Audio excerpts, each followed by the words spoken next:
اللہ اے اللہ اے اللہ۔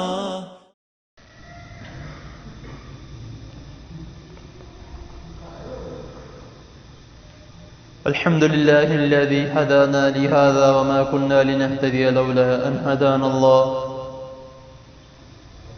اللهم صل على محمد وبارك وسلم. أما بعد، قال رسول الله صلى الله عليه وسلم: بلغوا عني ولو آية. حضرات محترم،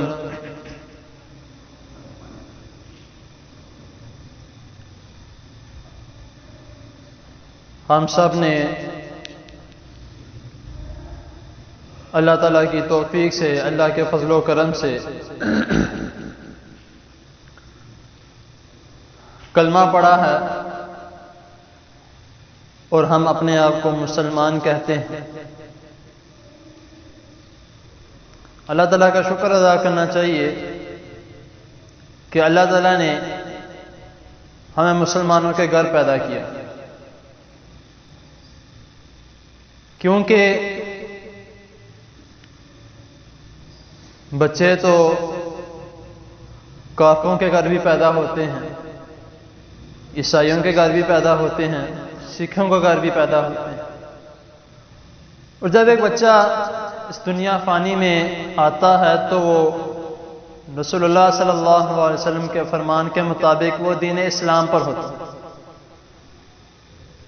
اب آگے جو اس کے والدین ہیں وہ کس مذہب کو فالو کرتے ہیں اور اپنے بچے کو کس مذہب کی طرف لے کر جاتے ہیں وہ ان پر۔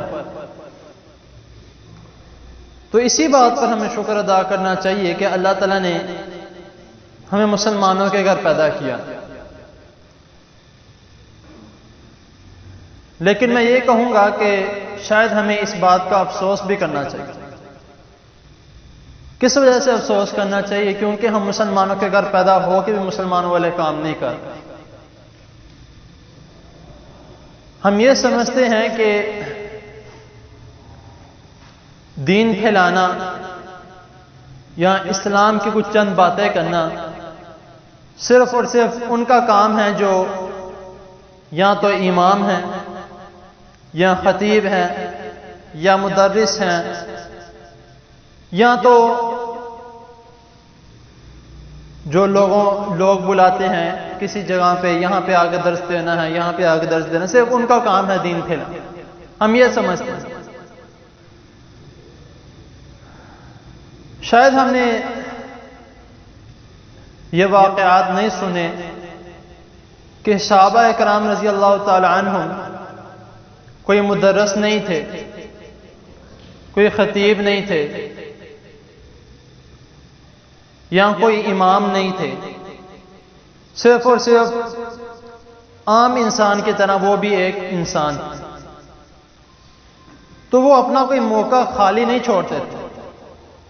جب ان کی آپس میں ملاقات ہوتی تو کوئی نہ کوئی بات ایسی ضرور کرتے کہ مجھے پتا ہے تو میرے دوست بھائی کو بھی پتا ہونا چاہیے۔ جب بھی آپس میں ملتے تو ایک دوسرے سے سوال کرتے، کیا رسول اللہ صلی اللہ علیہ وسلم نے آج کوئی نئی بات بتائی ہے؟ جب بھی کہیں پہ سب سے پہلے ملاقات کرتے تو کیا کرتے؟ السلام علیکم بلاتے۔ یہ ہے مسلمان، یہ ہے مومن۔ ہم مومن ہیں، مسلمان ہیں، کلمہ پڑھا ہے، لیکن ہمارے اعمال اس طرح کے نہیں ہیں۔ دین پھیلانا یا دین کا سبق دینا صرف اور صرف خطیب، مدرس یا امام صاحب کا کام نہیں ہے۔ جتنے بھی مسلمان ہیں سب کی ذمہ داری ہے کہ وہ دین پھیلائیں۔ وہ کس طرح پھیلانا ہے دین؟ ضروری نہیں ہے کہ آپ کسی کو بھی ہاتھ پکڑ کے لے کے جا کے اس کو باتیں سنانا شروع کر دو کہ واقعہ اس طرح کا واقعہ، ضروری نہیں ہے۔ کس طرح بات کرنی ہے؟ ہم آپس میں ملتے ہیں، ایک دوسرے کی چگلی جو کرتے ہیں، اگر ہم اس کے برعکس کوئی دین کی بات کر لیں بہت بہتر ہے۔ ایک دوسرے کو ملتے ہیں، دعوت پہ ہو یا کہیں مسجد میں ملتے ہیں یا کہیں پہ بھی ملتے ہیں، تو ہمارا کیا کام ہوتا ہے ہم کبھی اس کی بات کر رہے ہیں فلاں بندے نے اس طرح کیا تھا، تم نے سنا؟ کبھی ہم کوئی اور بات کر رہے ہیں، کبھی ہم کسی کی غیبت کر رہے ہیں۔ غیبت کرنا، چغلی کرنا یا کسی کے بارے میں فضول باتیں کرنا صرف اور صرف کیا ہے؟ نیکی کو ضائع کرنا ہے۔ نماز پڑھنے آئے ہیں، یہاں تک کہ حتیٰ کہ ہم نماز پڑھنے آئے وہاں پہ بھی ہم باز نہیں آتے، آپس میں مل بیٹھتے ہیں تو کسی نہ کسی کی بات کر رہے ہوتے ہیں۔ دین پھیلانا اس طرح پھیلا لو، دین پھیلانا ہے تو اس طرح پھیلاؤ کہ اگر آپس میں ملتے ہیں تو زیادہ بات نہیں کرنی، چھوٹی سی کوئی بات کر لو کہ آج میں نے جب میں نماز پڑھنے گیا میں نے کاٹ صاحب سے یہ بات سنی، آج میں جمعہ پڑھ کے آیا خطیب صاحب نے جمعے میں یہ بات کی۔ زیادہ بات نہ کرو، چھوٹی چھوٹی بات کر لو۔ یہاں دین پھیلانا ہے، بس یہ کام چھوٹا سا کر لو کہ اپنا اخلاق بہتر کر لو، اپنا اخلاق اچھا کر لو۔ اس سے کیا ہوگا؟ آپ سے جو شخص ملے گا وہ یہ ضرور کہے گا کہ یار بندے کا اخلاق بہت اچھا تھا، اس بندے کی بات چیت بہت اچھی تھی، وہ بولتا بہت پیارا تھا، بہت خوبصورت انداز میں میرے سے ملتا تھا۔ یہ بھی ایک دین پھیلانے کا ذریعہ ہے۔ جو ہماری روزمرہ کے جو کام ہیں، روزمرہ کے جو ہمارے اعمال ہیں، اگر ہم ان کو بھی غور سے دیکھیں تو شاید یہ ہم غور کریں گے کہ جو ہم کام کر رہے ہیں اس کے بارے میں آپ صلی اللہ علیہ وسلم نے ہمیں بتایا کہ ہم نے کون سا کام کس طرح کرنا ہے۔ اگر ہم اس کے مطابق اگر ہم کوئی کاروبار کرتے ہیں، کوئی بھی کاروبار کرتے ہیں، حلال کا کاروبار کرتے ہیں، تو ہو سکتا ہے جو ہمارے ساتھ جو ہمارے کام کرنے والے ہیں، جو مزدور ہیں، صرف اور صرف ان کو پاس بلا کے یا ان کے پاس کھڑے ہو کے چھوٹی سی بات کر لو، دین پھیلا دیا۔ کیونکہ آپ صلی اللہ علیہ وسلم نے تو یہی فرمایا بلغوا عنی ولو آیہ، اگرچہ ایک چھوٹی سی آیت کیوں نہ ہو، چھوٹی سی کوئی بات کر دیں، آپ کا کام ہو گیا۔ ہو سکتا ہے آپ کی چھوٹی سی بات سن کے وہ شخص اس پر عمل کرنے لگ جائے، زندگی سنور گئی، زندگی تو سنوری، آخرت بھی سنور گئی۔ تو کوشش ہمیں یہ کرنی چاہیے، اس کی جو آیات ہیں یا آیت کے بارے میں اکثر لوگ کہتے ہیں کہ ادھر آیت کا ذکر ہے، آیت سے یہی مراد ہے، آیت کا مطلب بات بھی ہوتا ہے، آیت کا مطلب نشانی بھی ہوتا ہے، آیت کا مطلب بلکہ بات پھیلانا بھی ہوتا ہے۔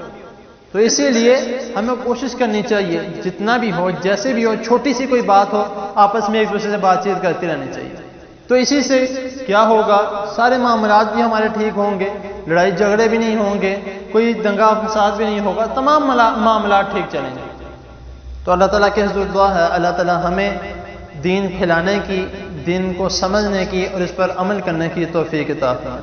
جزاکم اللہ۔ بیماروں کے لیے دعا کریں، اللہ تعالیٰ تمام بیماروں کو صحت کاملہ عاجلہ عطا فرمائے۔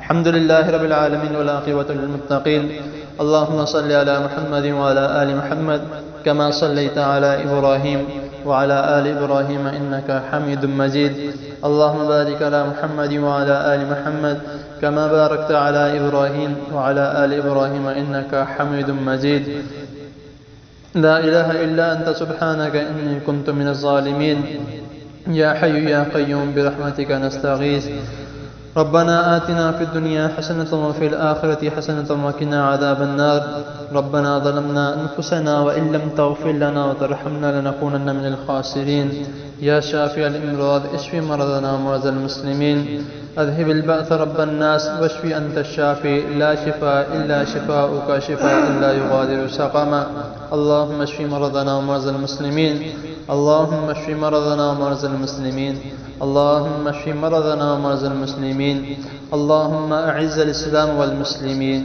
اللهم انصر الإسلام والمسلمين، رب ارحمهما كما ربياني صغيرا، رب ارحمهما كما ربياني صغيرا، رب ارحمهما كما ربياني صغيرا، ربنا تقبل منا إنك أنت السميع العليم وتب علينا إنك أنت التواب الرحيم، وصلى الله تعالى على خير خلقه محمد وآله وأصحابه أجمعين برحمتك يا أرحم